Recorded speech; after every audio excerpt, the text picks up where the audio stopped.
achieve. And I believe there's a danger that we might now voluntarily surrender our greatest dream of all. For it was as Africans that we dreamed of freedom, and we fought for it for Africa. Our real ambition was African freedom and African government. The fact that we fought in areas or area by area was merely a tactical necessity. The question we now have to answer is whether Africa shall maintain this internal separation as we defeat colonialism, or whether our earlier proud boast, I'm an African, shall become a reality. He answered his own question and he said, it is not a reality now. Well, almost 60 years have passed. 2 generations of Africans have been educated by our independent universities. Can we now wake up in the morning and proudly boast, I am an African?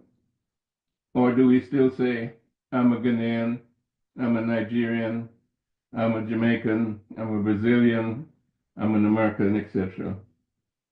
Carter G. Woodson, a diaspora African in the United States in the 1930s, told us we were being miseducated when we were being taught systematically by the same people who killed our ancestors, kidnapped our great-great-grandparents, raped our grandmothers, and worked our grandparents, our grandfathers, to an early grave.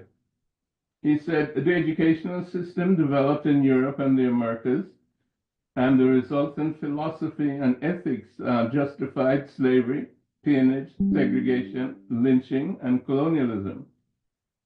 Due to the African being taught the same economics, history, philosophy, literature, and religion that has established that code of morals, then the mind of the African has been brought under the control of the oppressor.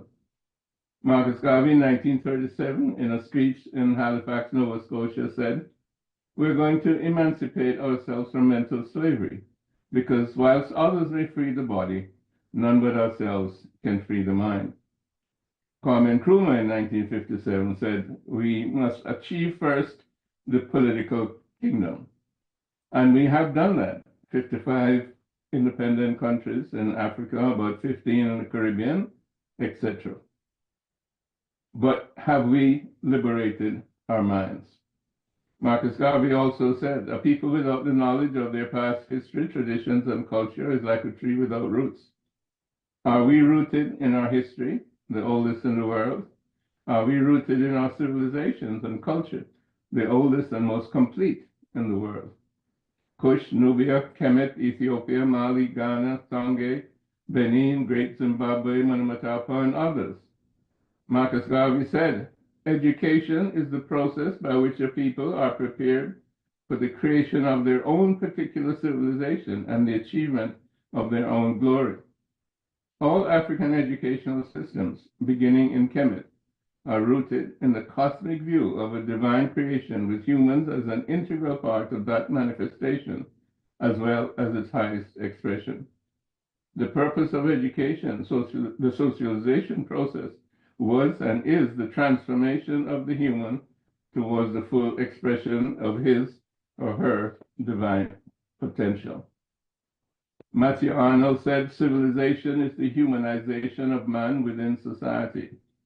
What Europe and America have produced can be called at best a technological civilization based on the values and philosophy of scientific materialism, technological innovation, individualism, greed, and imperialism. There's no virtue in replicating that.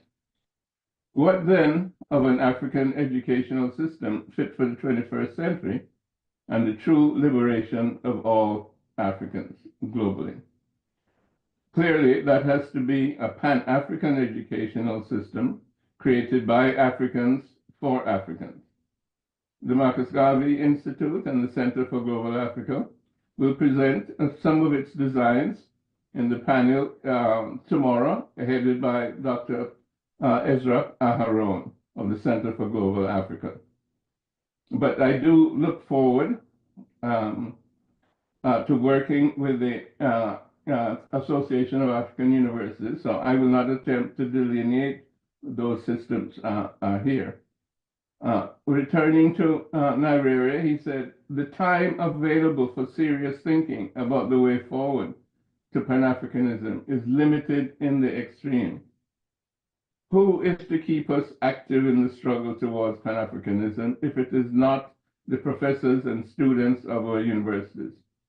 Who is it who will have the time and ability to think out the practical problems of achieving this goal of unification if it is not those who have an opportunity to think and learn without direct responsibility for day-to-day affairs?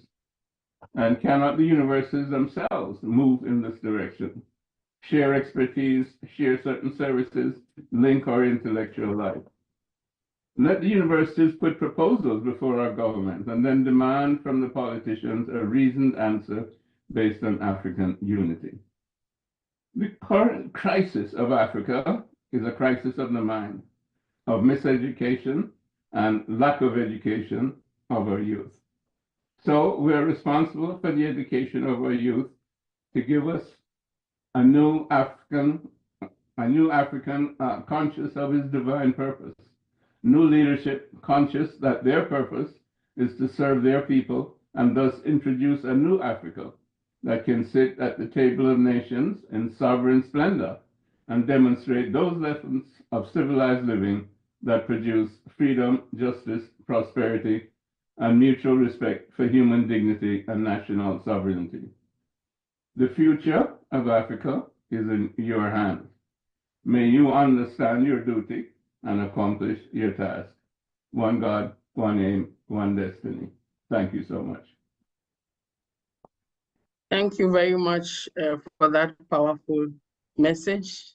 Mainly a message related to all of us really freeing our mind and emancipating ourselves from mental freedom and really pushing and making sure that our youth are not miseducated and are also being educated appropriately. Thank you very much. We really want to acknowledge you for your delivery.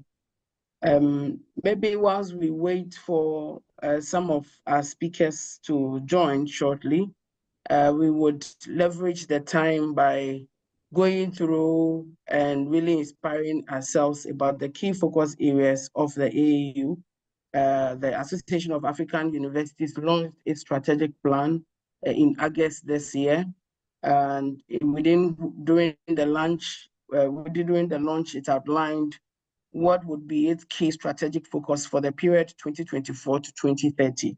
So we'll quickly go through in the next 5 minutes so that we are abreast with where the AU is leading towards. And then we can all identify opportunities where we can tap in and jointly work with the AU to achieve these goals. Overall, the AU's vision is to be the leading advocate for higher education in Africa with the capacity to provide support for its member institutions in meeting national, continental, and global needs. Its mission is to enhance the quality and relevance of higher education in Africa and to strengthen its contribution to Africa's development. AAU actually operates a value-based system, which is underpinned by core values such as teamwork, such as equity and inclusiveness, accountability, transparency, excellence, and professionalism, amongst others. So during the period 2024 to 2030, what are the key strategic focus areas for the AAU? AAU is focusing on improving research across the continent, research related to higher education, research related to study programs on higher education related to climate change, research on arts, social science, and languages, amongst others.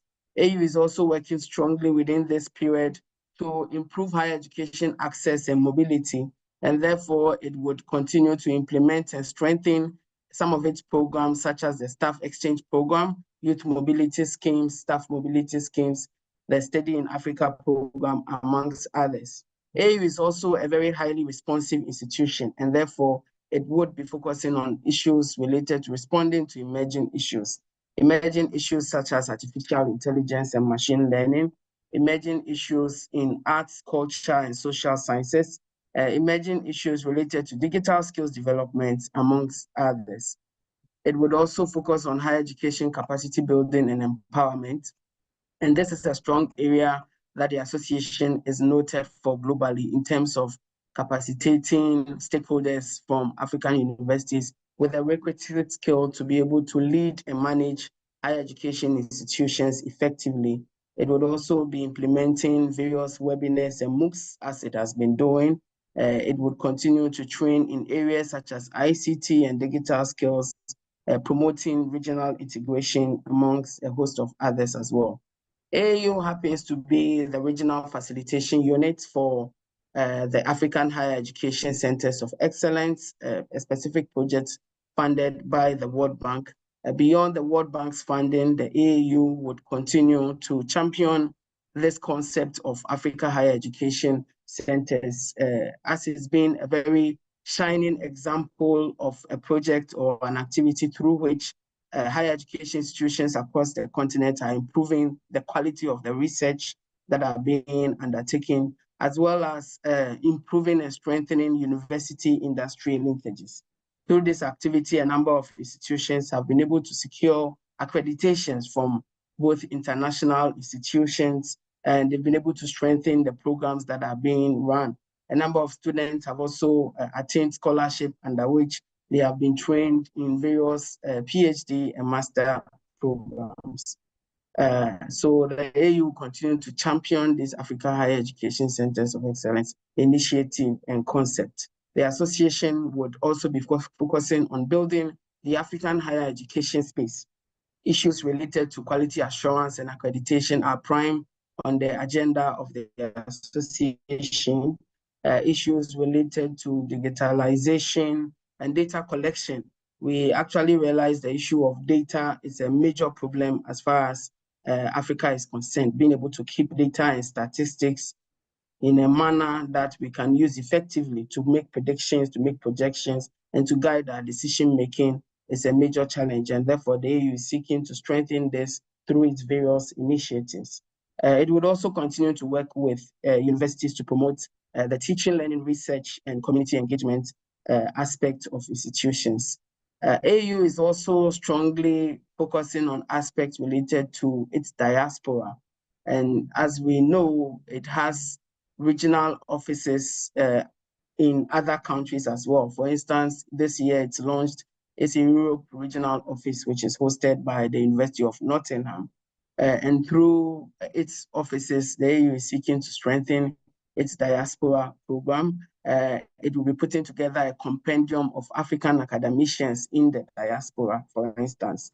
It has also been undertaking the annual African Academic Diaspora Homecoming Summit, and it will continue to run that activity. Again, AU, as we know, serves as a platform for advocacy in terms of engaging African government to increase their investment and to strengthen the various higher education institutions in the countries, amongst others. It would continue to collaborate with the various interregional institutions that exist across the continent and really ensure that there's a favorable higher education policies across the various countries for that to happen. I'm sure most of us have already engaged with the AU television and its public broadcasting unit. It would continue to be strengthened. It would continue to innovate and to really air programs that are focused on showcasing successes from Africa's higher education sector. There's a lot that we are doing across the continent, but I think one thing we may not be doing so well, for which reason maybe for some of the rankings, you may not find a lot of African universities showing up there, is really about visibility of what we do. How are we even profiling the researches that are being undertaken? How are we making the various products from the universities visible to even government within the local country so that government can invest in that? So AUTV is really dedicated to that and is promoting that through its various programs, through its news, through the sharing of opportunities that we usually receive from our stakeholders, and also through our various social media platforms. And therefore, we are inviting you to join us on this platform and to follow the activities of the AU through its television as well.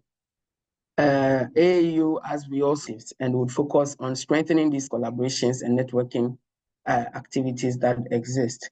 And for those reasons, AAU would continue to promote and continue to advocate for the recognition of qualifications such as the Addis Ababa Convention, the Continental Strategy for Technical and Vocational Education and Training, as well as the African Quality Rating Mechanism, for instance, which is a tool that helps institutions to undertake self-assessment and is readily available. So for institutions that are interested, you can contact the AAU and we'll make this available to you.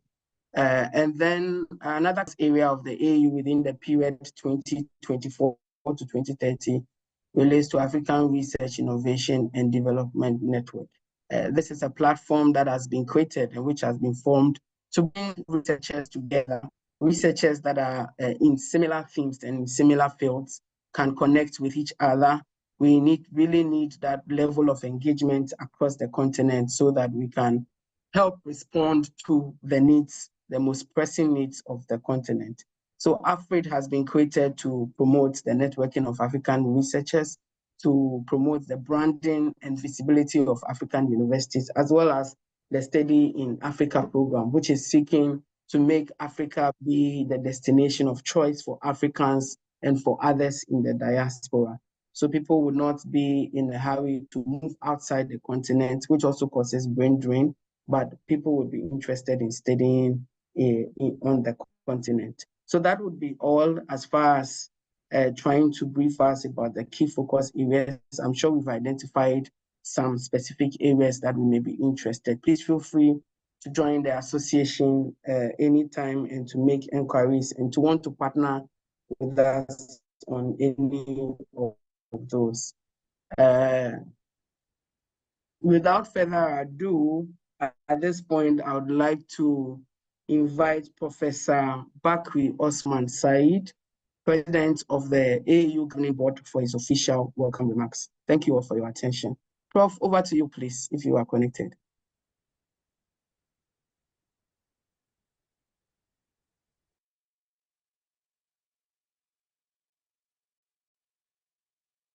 Okay, Prof is connected. I think we'll just give him some few seconds so he can speak up.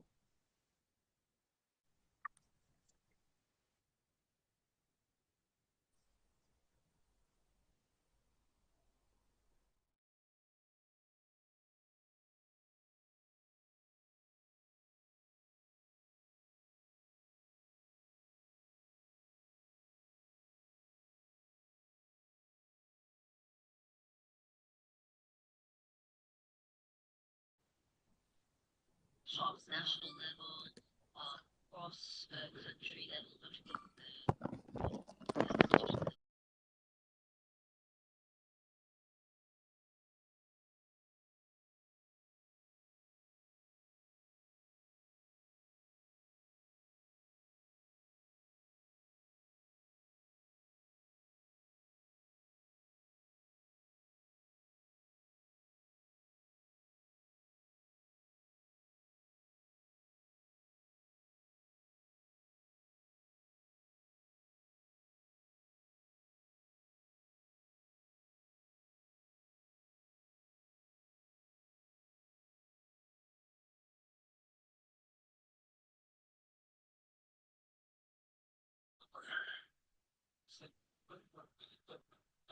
Felicia, you are submitted.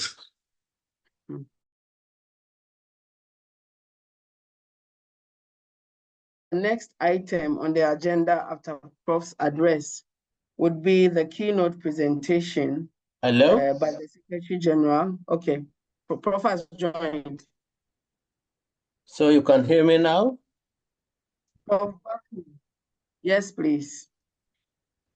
Good morning, good afternoon. Secretary General of the AAU, Professor Olusola Bandele Oyoli, and all AAU Governing Board members, past and present, government representatives from various countries, members of the diplomatic corps, vice chancellors, pro-vice chancellors, presidents, rectors, and other institutional heads gathered here. representatives from development partner organizations, our keynote speakers, panelists, and moderators for all week-long celebration events, colleagues from various African higher education institutions, distinguished ladies and gentlemen, all protocols observed. On behalf of the Association of African Universities, AAU, I warmly welcome you all to this year's Africa Universities Day celebrations. This event holds special significance as we mark the 57th anniversary of our association, founded on November 12, 1967. Let me extend my heartfelt congratulations to you all, our esteemed stakeholders, for your immense contributions to Africa's higher education sector and for your unwavering support, which has been instrumental in our association's continual growth and success. The AAU's mission is to enhance the quality and relevance of higher education across Africa, while also strengthening its contribution to the continent's development.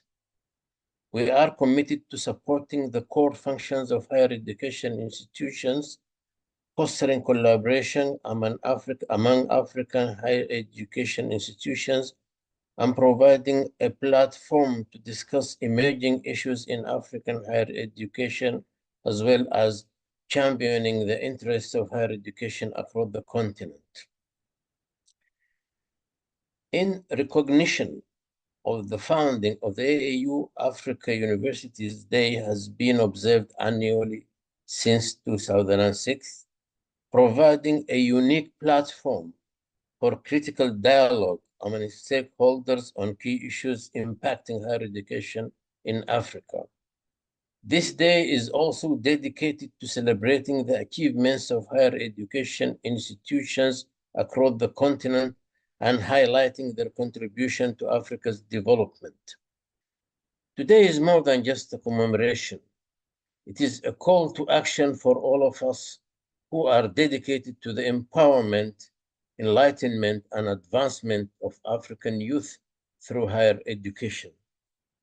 This year's theme, Educate an African Fit for the 21st Century, Building Resilient Education Systems for Increased Access to Inclusive, Lifelong, Quality, and Relevant Learning in Africa, aligns with the African Union's Declaration of 2024 as the Year of Education.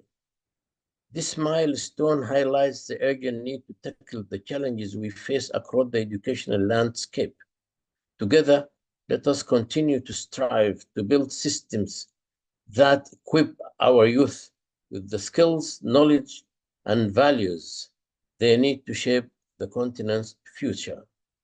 The AAU is dedicated to leading initiatives that strengthen African higher education institutions and fosters interregional collaborations.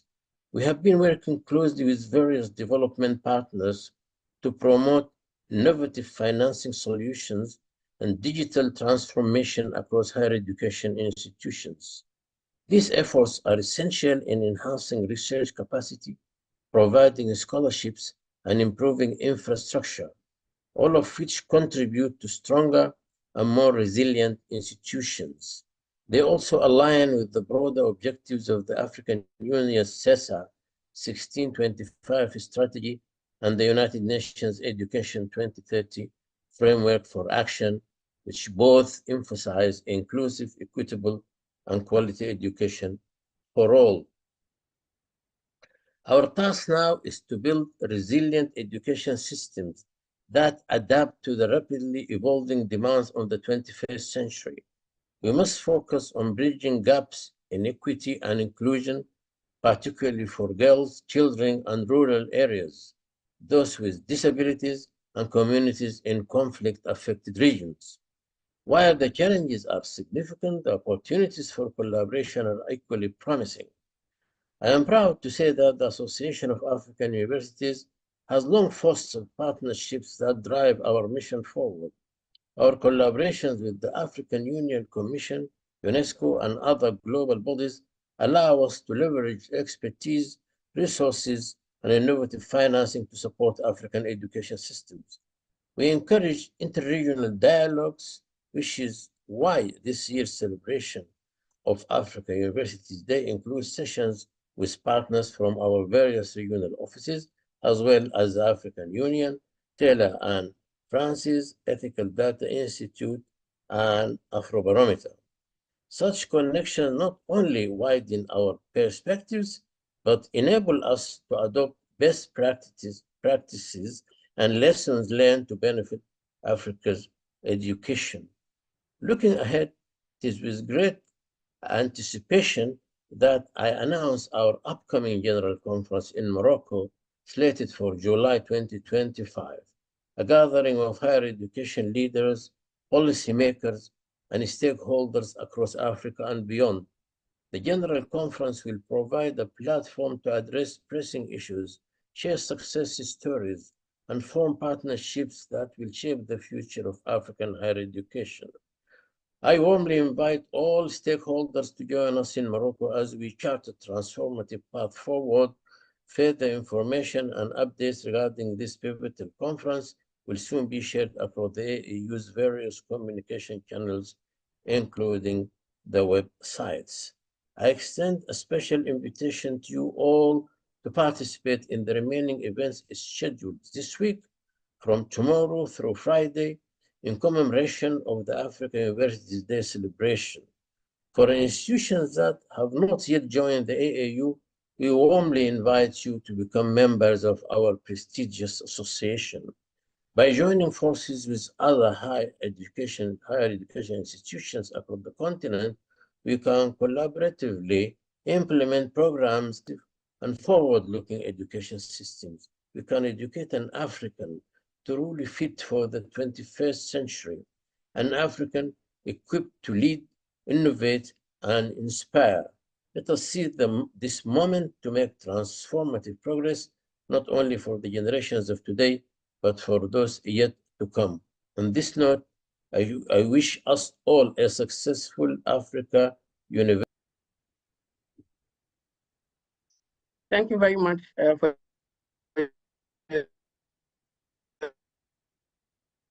your delivery, Professor Bakri Osman Said, to your leadership and for all your support to the Secretariat. At this juncture, distinguished ladies and gentlemen, would move straight in, and this will be delivered by the AAU Secretary General, Professor Olushola Oyewole. Just to go through the bio of Prof so that we know who he is. Prof is actually not a new person to us. We are all the General Secretary, the Secretary General President of the AAU. Prof is also a former staff of the AAU and again, a former staff of the African Union Commission. He has published several scholarly peer-reviewed journal articles, book chapters, books, conference, and technical papers from the University of Ibadan, as well as a doctorate degree in food science and technology, also from the University of Ibadan. Without further ado, would like to invite Prof for his delivery. If we are ready, over to you, Prof.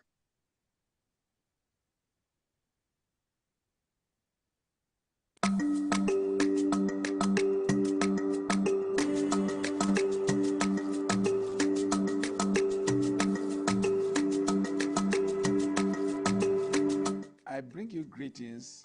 I am Professor Olushola as we celebrate this year's Africa's Universities Day. In the course of this celebration, with presentation this morning, I'll be focusing on the theme of the Africa's Year of Education, which is also the theme that we have agreed to use for the Africa Universities Week. So today, I will be speaking on Educate an African Fit for the 21st century. My intention is to discuss on how we can build resilient education system so that we can have increased access to inclusive, lifelong, quality, and relevant learning in the African continent. In the course of this presentation, I will be starting with a focus on Africa, and I will be developing on the state of education, the state of our universities, and the state of our youth in Africa, in the African continent. I will be starting with a focus on our continent, Africa. Ladies and gentlemen, many countries, particularly those in sub-Saharan Africa, continue to face challenges related to poverty, inequality, health, and access to essential services like electricity and education. Africa today, 24, for example, around 4 cannot afford $2.15 per day for their sustenance. This ought not to be. The average life expectancy at birth across Africa has been found to be 61 years for men and 65 years for women. This is not comparable to the 70 years for men and 75 years for women globally.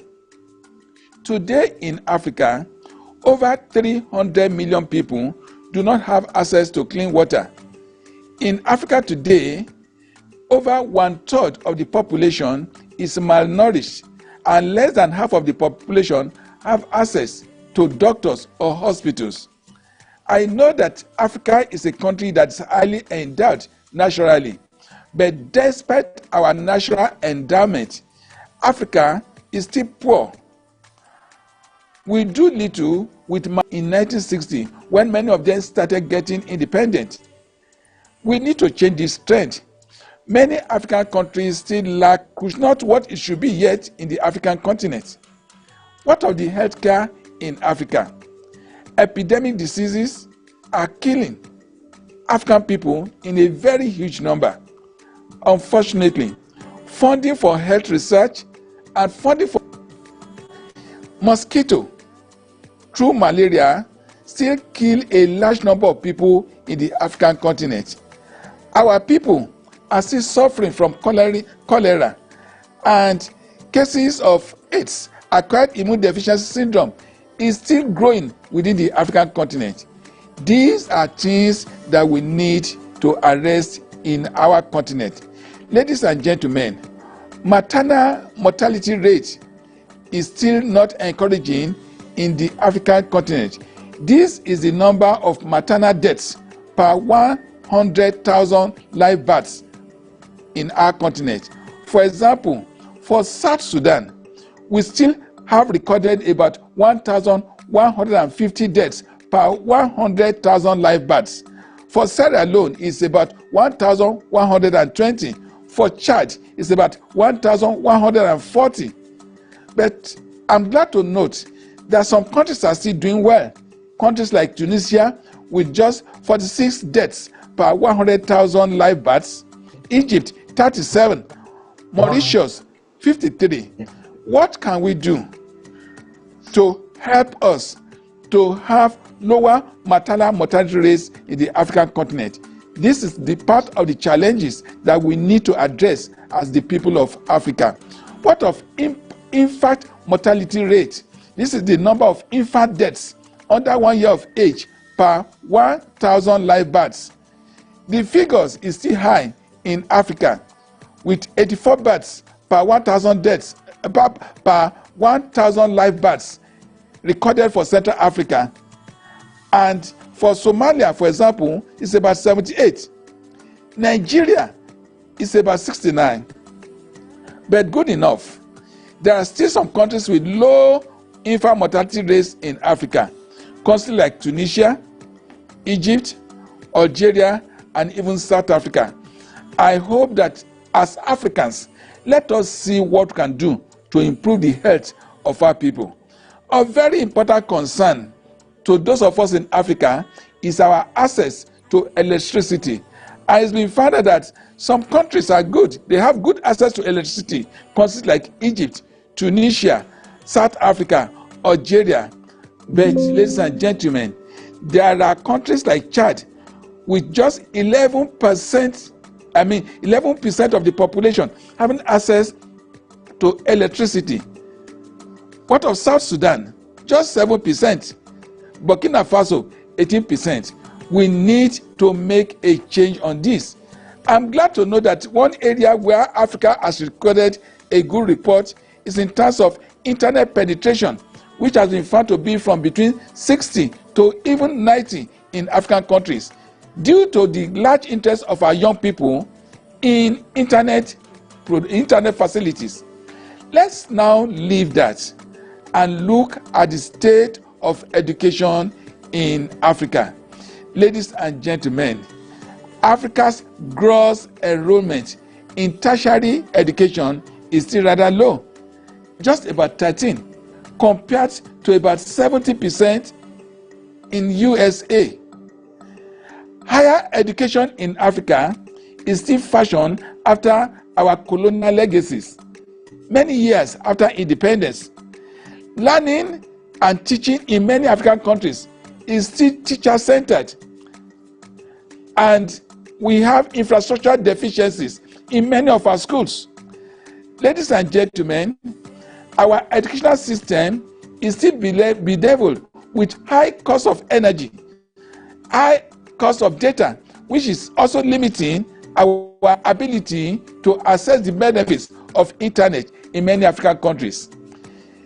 Looking at the state of education in Africa, skill and competencies of our learners are still rather low. In Africa today, our uptake of research outputs is also low. Many countries and governments in Africa appear to be operating as if they do not need their universities or they do not need their research to be able to operate. I should also say this, which is of much concern to me: the low collaboration between universities and industry in Africa. And it has been difficult for universities in Africa to do research relevant to the needs of our industries. Let me briefly share with you the state of universities in Africa. Number one, massification is still high. We have a large number of learners which cannot be accommodated by the available infrastructures. Funding is still a challenge. Infrastructure, our research output is still low. Our curriculum appears not to be producing graduates that are employable. Today, the global ranking and reputation of many of our higher education institutions is not what it should be. We are still struggling with quality and governance in many African universities. There is the problem of university autonomy. And then many of our universities are yet technologically integrated, and digital transformation of our education system has been found to be low. You may be wondering why this should be so. Our higher education system is today being confronted by many challenges. What are the challenges facing higher education in Africa?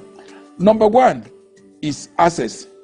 Despite the fact I've told that we've got increased number of universities, many of our young people can still not be able to access our universities.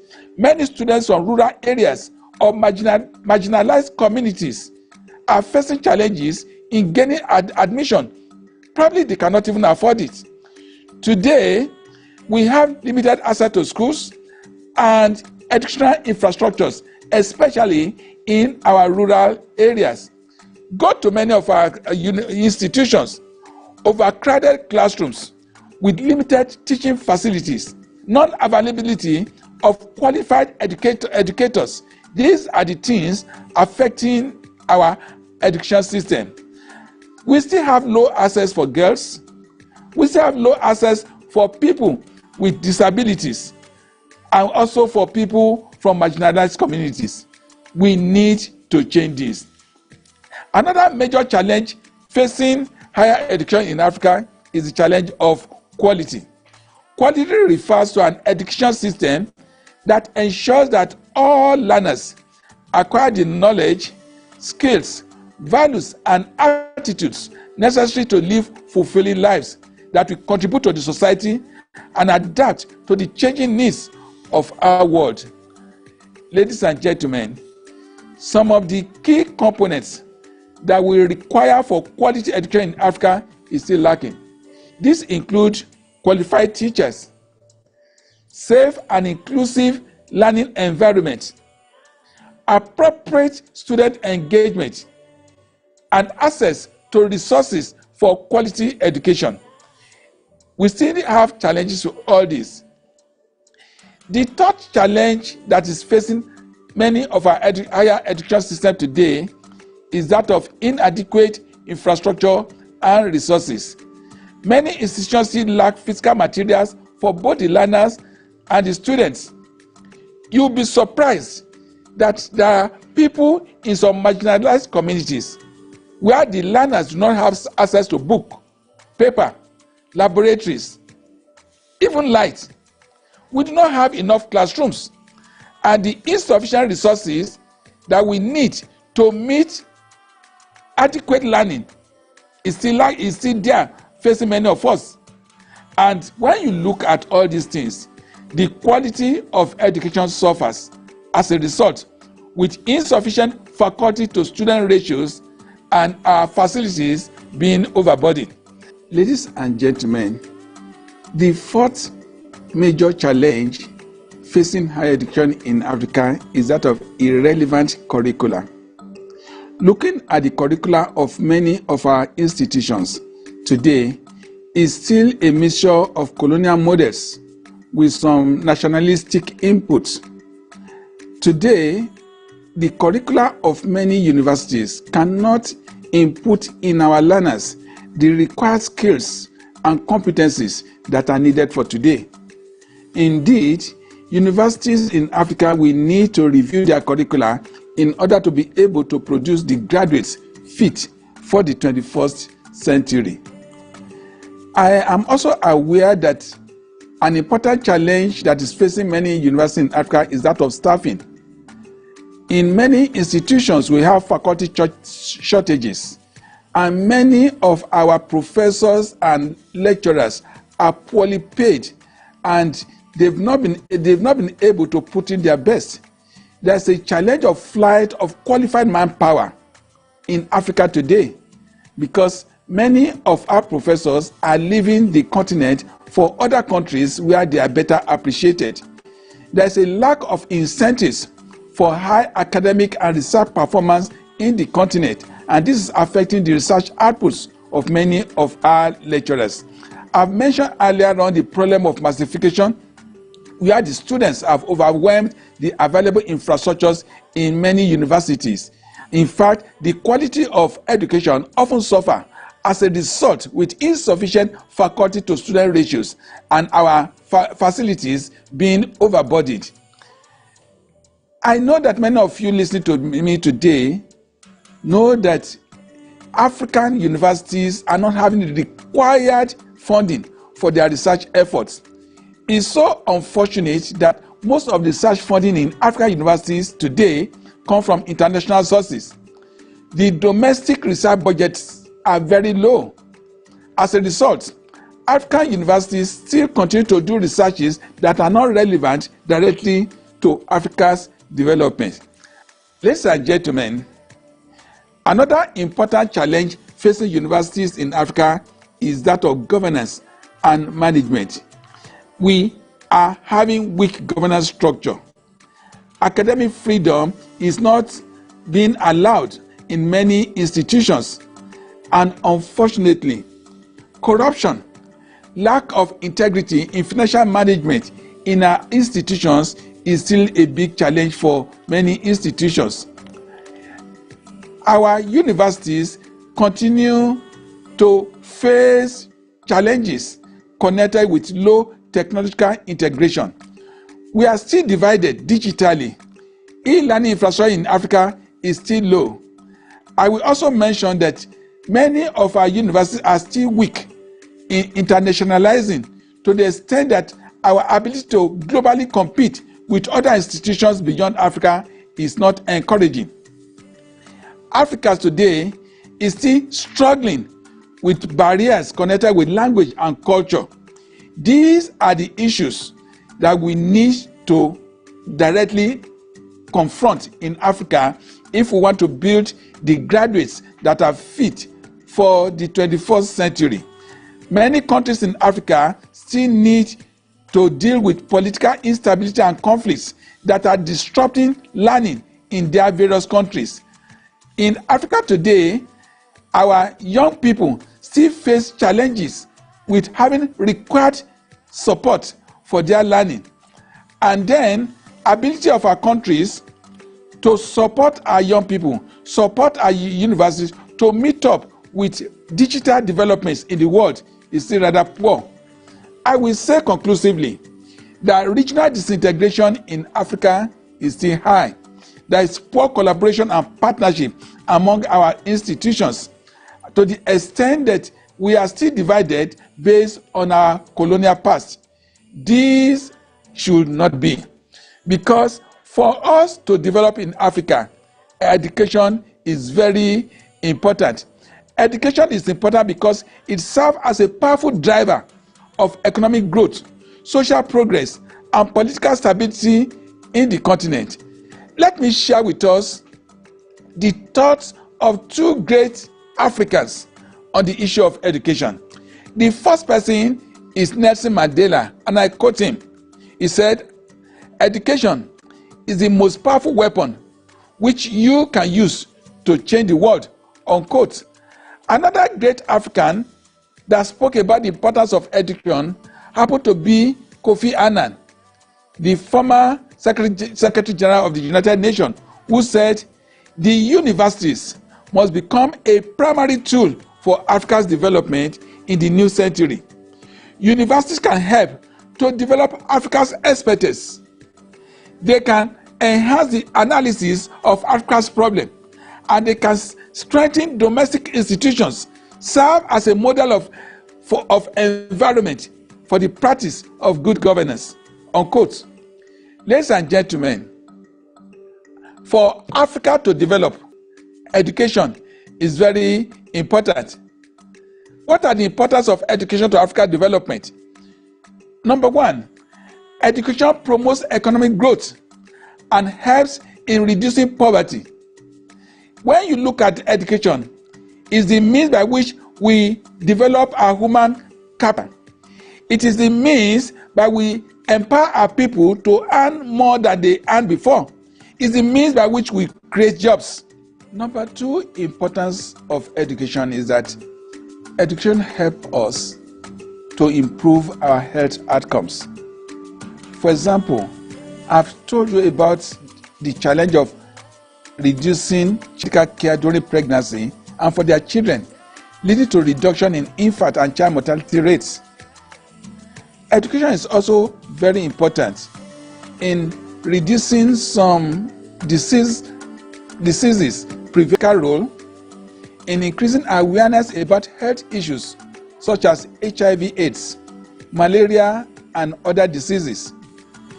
Informed individuals are better equipped to prevent, manage, and mitigate the impact of diseases in their various communities, more likely to adapt to better sanitation practices, leading to improved health environment. Ladies and gentlemen, education also promotes social development, gender equality within our environment. We need education to empower our women and girls. Education is one of the most effective ways to empower our women and girls in Africa.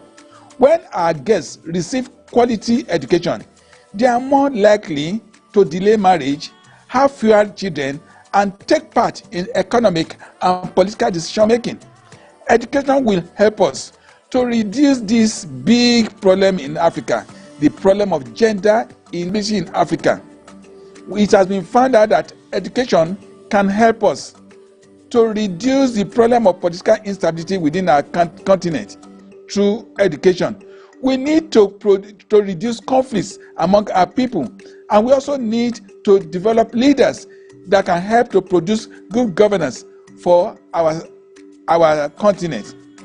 Number 5, education promotes technological advancement and innovation. Issues about innovation and research is very critical. We are having the emergence of new technologies, and this can only be uptaken when our people are properly educated. Ladies and gentlemen, we need to promote education in our country because it will help us to reduce inequality, regional and social inequality in our continent. Education will help us to break the cycle of poverty that is prevalent in many environments. Today, in the world, we are talking about environmental sustainability. Education is very essential to promote environmental growth within the continent. Ladies and gentlemen, at this time, I want to talk about the youth in Africa. When we talk about building an African fit for the 21st century, I think we are concerned about our young people. What is the state of the youth in Africa today? Ladies and gentlemen, Africa is said to be a continent that is home to a large population of young people. 20% of Africa's population is between the ages of 15 and 24. In fact, it has been said that Africa has the youngest population in the world, with the median age of 19.7.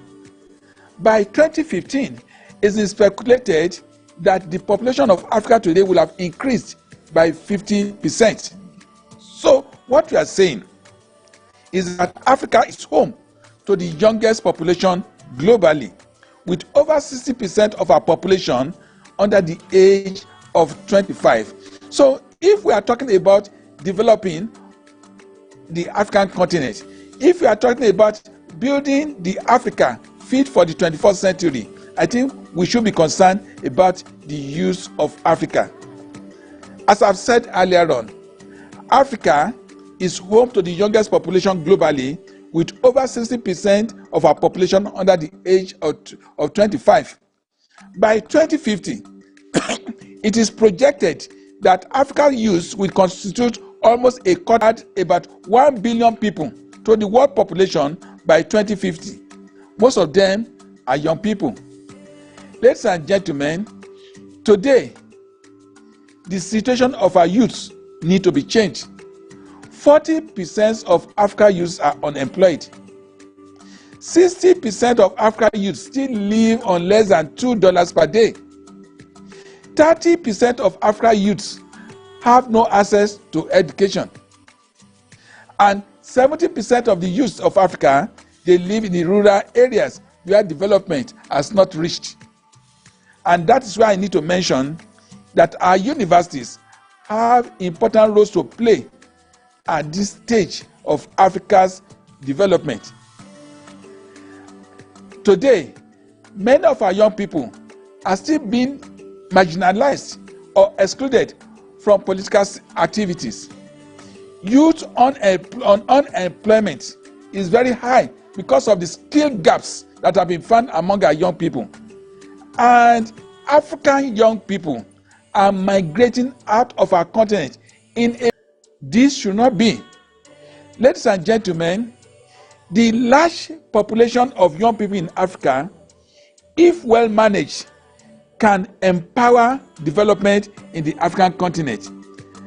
Ladies and gentlemen, our young people are highly energetic. Our young people are highly innovative. Many of our young people can help us in developing new entrepreneurs in our continent, to the extent that when we talk about the economic transformation of Africa, let us know that we have a big potential in our young people if well developed. And that is the reason why we need to empower our young people with the skills and competencies that they need in order to be fit for the 21st century.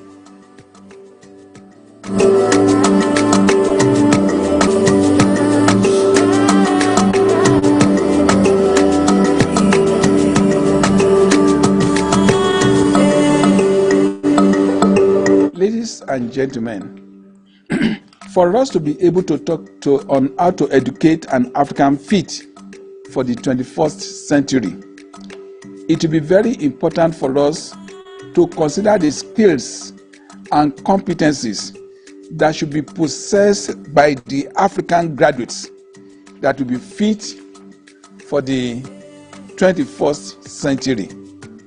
What are these skills? Number one is critical thinking and problem solving. Our learners should be empowered to think critically. They should be empowered to be able to be innovative in order to solve problems. Number two skill, they need to have basic digital skills. They also need to have advanced digital competencies, and they should be able to connect to e-learning and collaborate remotely with others beyond their own geographical areas. Effective communication, both verbal and written communication. Our graduates should be able to express the ideas that they have. They should be able to present their information to an audience. They should be able to engage in meaningful conversation across diverse audiences. The number four skill that our graduates and learners should possess is that of relationship. Relationship is very important today than ever before. Beyond formal communication, graduates need strong interpersonal skills to navigate different social and professional contexts. This includes ability to listen actively, ability to negotiate, ability to resolve conflicts, and ability to relate with people, even outside their own cultures. Relationship is very important, and I hope that our young people and learners will look for these skills. Number five skill that our young people need to possess to be fit for the 21st century is emotional intelligence. By this, I mean the ability to be aware of themselves, to the needs of others, and be relevant to their communities. Number six skill that our young people should aim for is that of leadership and ability to work in a team. Young people today should be able to collaborate with others, no matter who they are in their group. The next skill that our young people need to possess today more than ever before is entrepreneurship and innovation. More do not look into the civil service as a place to go after graduation. They should develop some business acumen for them to be able to create money and use money adequately. The eighth skill that I feel that our young people need to have is that of ethical and responsible decision making. They need to take decisions with integrity and with accountability. They need to be able to operate with ethical judgment. The next skill that our young people should ensure that apart from having their degrees, they have some technical skills that they can revert to. Number 10 skill that I feel that our young people should connect to is the skill of being resilient and having good mental awareness. I know that the times we are going through may be hard, but they need to have some ability to cope with the challenges of this time. Ladies and gentlemen, today we have to have our young people and learners who have data literacy. Our learners we need young people who can be socially engaged and socially responsible to the needs of this time. If I have to summarize all that I've said so far, ladies and gentlemen, we need the African graduates that will fit for the 21st century. Graduates that possess the skills that are relevant for this time, graduates that are digitally literate, graduates that are knowledgeable, graduates that are entrepreneurial, and graduates that can help to solve the problems facing our continent at this particular time.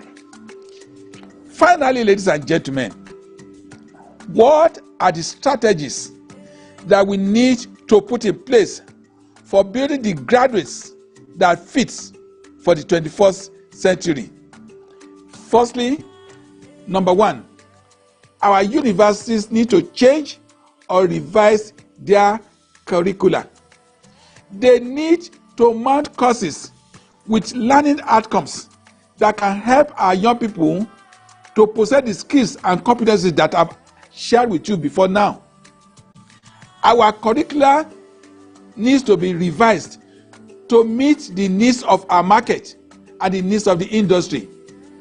In fact, I should say this, that our universities, apart from mounting degree programs, they should also mount micro-credentials where our young people can come for a very short time to acquire some skills that can help them. The second thing that we need to do in order to develop the graduates fit for the 21st century is that our university should change their methods of teaching and learning.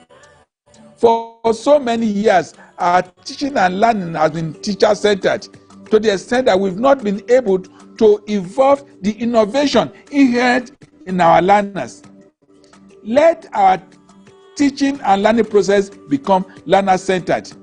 Let us also promote self-learning. Let us empower digitalization and technology in the delivery of our learning processes. Ladies and gentlemen, to build the African fit for the 21st century, we need to reduce our focus on certificates and place more emphasis on skills. That is the reason why our universities, our higher education institutions should ensure that for every course that they take, definite learning outcomes with defined skills and competencies are emphasized. Our continent, Africa, should promote technical and vocational education. And as I mentioned earlier on, micro-credentials focused on skill acquisition should be promoted. For us to promote the graduates fit for the 21st century, we need to have learners who will not stop learning just after they leave school. In fact, today, we need to promote lifelong learning to meet the evolving knowledge that is changing every time. So, ladies and gentlemen, every one of us should be ready to access knowledge anytime, anywhere, and at any age. Number 5 thing that we need to do to build up the African needed to fit to the needs of the 21st century is that we need to promote collaboration and partnership among ourselves, among universities in Africa. We also need to collaborate with universities outside Africa. In fact, the trend is that let us promote South-South-North collaboration. Let us build innovation centers in our institutions. It's high time that every university should have entrepreneurial incubators. This will help us to build the graduates needed for the 21st century.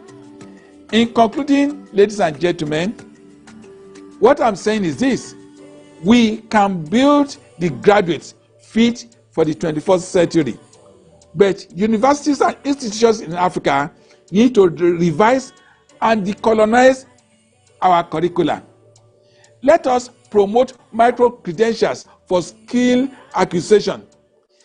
Let us promote lifelong learning.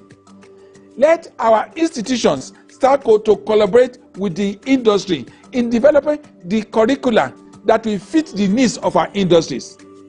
And lastly, ladies and gentlemen, for us to build the African fit for the 21st century, let the governments of Africa increase their investment in education, because without education, development will be difficult. Thank you for listening.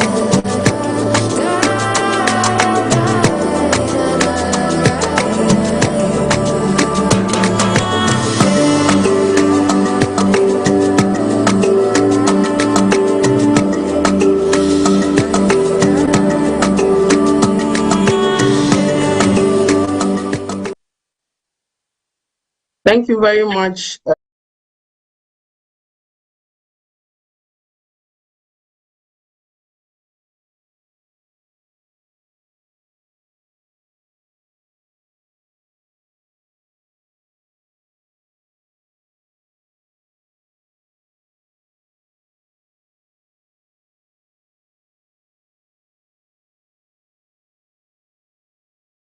Opportunity to engage with the high level presentation.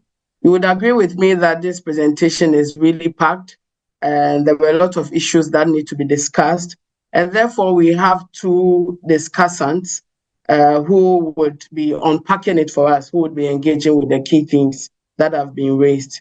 The first person to help us in terms of discussing some of the issues raised by Professor Olusola in his presentation is Professor Mohamed Labi Kekeb, who is the president of Ibn Tufayl University in Morocco. Professor Mohamed Labi Kekeb is an esteemed expert in artificial intelligence and a distinguished member of the Academy of Sciences, Mathematics, Physics, Chemistry, and Natural Sciences of Granada in Spain. His innovative projects include an intelligent experimental farm in Larache that leverages AI for optimized irrigation and plant disease management using the big data and image analysis. Currently, he serves as the president of Ibn Tufayl University in Kenitra. Professor Kekeb has previously held significant positions, including Dean of the Faculty of Multidisciplinary Studies in Larache and the Director of the Computer Resources Center, also in the university. In these roles, he developed key information systems such as the Doctoral Cycle Management System, the Moroccan Scientific Research Innovation System, and the Moroccan University Corporation Information System.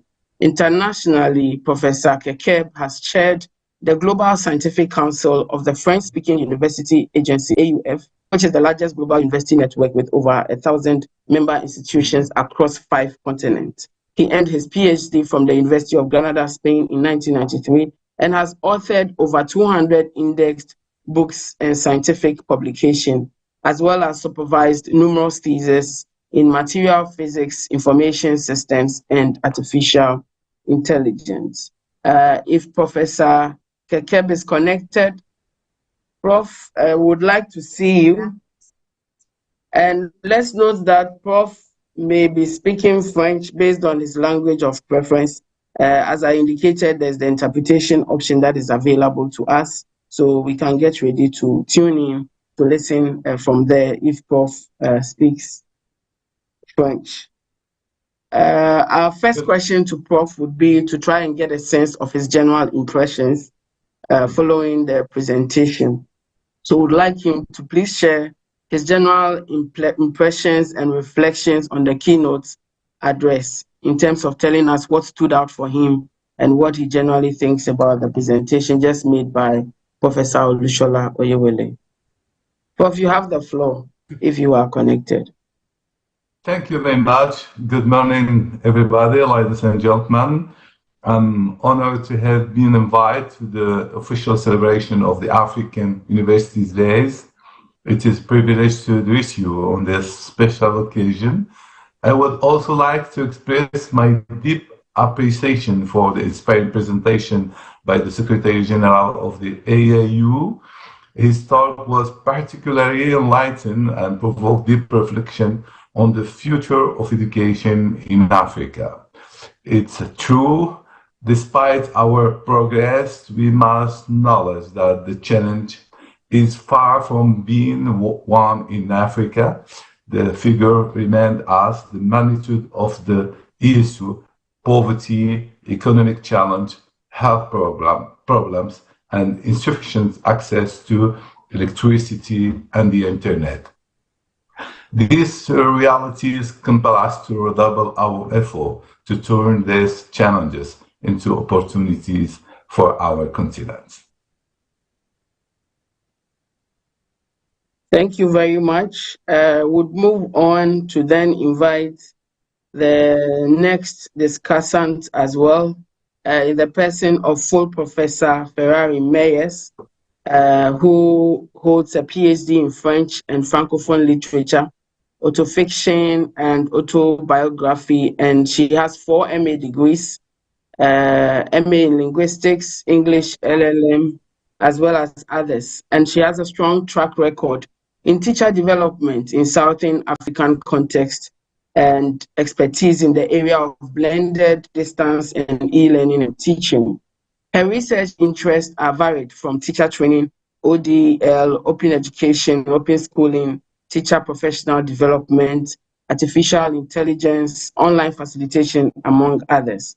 She has published over 100 papers, various book chapters, 2 books, and more than 100 book reviews. She enjoys working collaboratively and has been tasked with leading of project teams on several occasions.